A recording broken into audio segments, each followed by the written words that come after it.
Hello बच्चों, आइए देखते हैं प्रश्न। निम्न श्रेणियों में प्रत्येक के पहले 15 पदों का योगफल ज्ञात करें जिसका nवां पद दिया गया है एक्स एन बराबर 6 माइनस एन।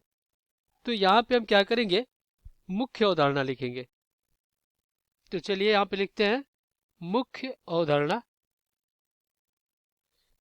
तो ये क्या होगा इस प्रश्न के लिए?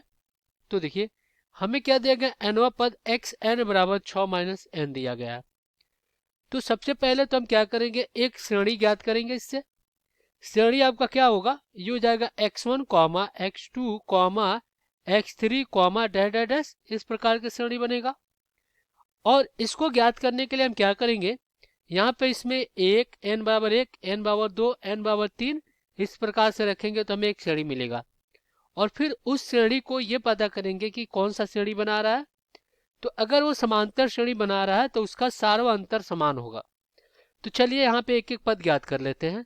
तो अगर हम n बराबर 1 रखते हैं तो ये क्या हो जाएगा, x1 बराबर क्या हो जाएगा 6 माइनस 1 बराबर में 5। अगर हम क्या करते हैं n बराबर 2 रखते हैं तो क्या हो जाएगा, x2 बराबर क्या हो जाएगा 6 माइनस 2, तो ये कितना हो जाएगा 4। और अगर हम क्या करते हैं n बराबर 3 रखते हैं तो x3 बराबर कितना हो जाएगा, ये हो जाएगा 6 माइनस 3 बराबर में कितना आ जाएगा यहाँ पे 3। और यहाँ पे अगर हम क्या करते हैं n बराबर 15 रखते हैं, n बराबर 15 रखते हैं तो x 15 कितना आ जाएगा, ये आ जाएगा 6 माइनस 15 बराबर में -9 आ गया। अब हम सार्वअंतर निकालेंगे। तो सार्वअंतर क्या होता है, देखिए यहाँ पे इसको निकालने के लिए चलिए, यहाँ पे इन दो पदों का अंतर क्या होता है, और इन दो पदों का अंतर समान होना चाहिए। यानी कि अगर हम क्या करें सार्वअंतर निकालने के लिए, चलिए यहाँ पे समझ लेते हैं उसको। ये होता है डी सार्वअंतर, ये होता है a2 माइनस a1 और बराबर में a3 माइनस a2। यानी कि इनके बीच का अंतर और इनके बीच का अंतर अगर समान आ गया तो समांतर श्रेणी में है। तो चलिए यहाँ पे चेक कर लेते हैं। तो अगर हम a2 माइनस a1 निकालते हैं तो देखिए 4 में से 5 जाएगा, कितना बचेगा, -1 बचेगा। और पुनः यहाँ से देखिए 3 में से 4 जाएगा, कितना बचेगा, यहाँ पर भी -1 बचेगा। और यहाँ पर भी कितना बच गया, -1 बच गया। तो -1 बच गया। तो यहाँ पे देखिए सार्वअंतर क्या है, समान है, यानी डी क्या है, -1 है। प्रत्येक अवस्था में क्या हो रहा है, -1 आ रहा है। तो हम कहेंगे कि ये समांतर श्रेणी में है, यानी कि एपी में है।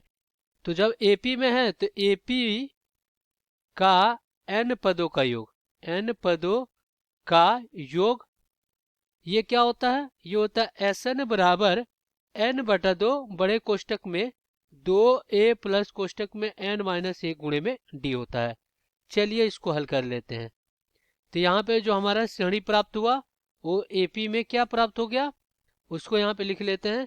ये x1 comma x2 comma x3 comma dash dash dash. तो यहाँ पे जो हमारा एपी प्राप्त हुआ कितना हो गया, 5 कॉमा 4 कॉमा 3 कॉमा इस प्रकार से। अब यहाँ पे इसका प्रथम पद मिल गया, प्रथम पद a बराबर 5 और d हमें कितना मिल गया, -1 मिल गया। तो हमें 15वां पद ज्ञात करना है। तो s 15 बराबर क्या हो जाएगा, 15 और बटा में 2 बड़े कोष्टक में 2 गुणे 5 और फिर क्या हो जाएगा प्लस यहाँ पे 15 -1 और गुणे में क्या हो जाएगा, ये हो जाएगा -1 और ये बड़े कोष्टक बंद।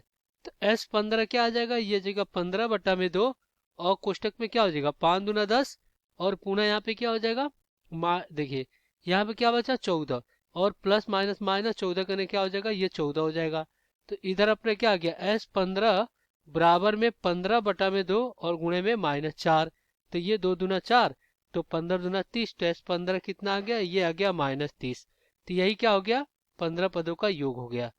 आशा करते हैं बच्चों ये प्रश्न आपको समझ में आया होगा। धन्यवाद।